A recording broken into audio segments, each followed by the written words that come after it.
এই বাংলার মাটিতেই শেখ হাসিনা সহ আওয়ামী লীগ এবং যে সকল পুলিশরা গুলি চালায় আমাদের ভাইদের বাঁচতে বোনদের বাঁচতে আমরা তার বিচার নিশ্চিত করব। বিচার সংস্কার তারপরে নির্বাচন।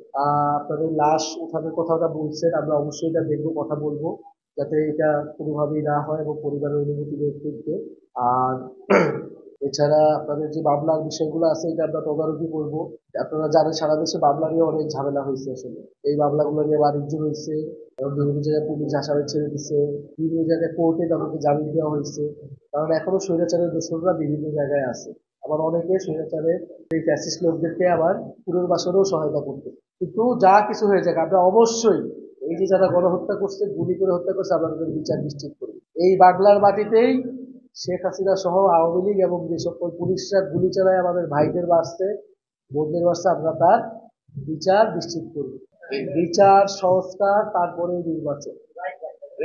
এবং বিচার বলতেছে তারা হয়তো দেরি হবে, অনেক সময় লাগবে, কিন্তু বিচার শুরু করতে হবে, বিচার দৃশ্যমান করতে হবে এবং বিচারের রোডম্যাপ দিতে হবে।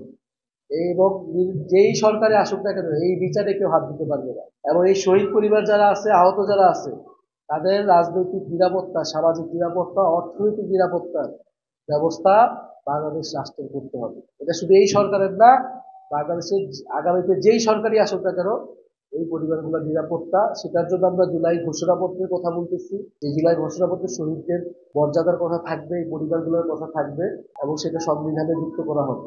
এবং জুলাই সনদের কথা বলতেছি যে এখানে সংস্কার, বাংলাদেশে কি কি সংস্কার দরকার সেই সংস্কারের কথা থাকবে। আমরা এই দুইটা দাবিতে এখন সারা দেশে পদযাত্রা করতেছি, আপনারা আমাদের জন্য দোয়া করবেন।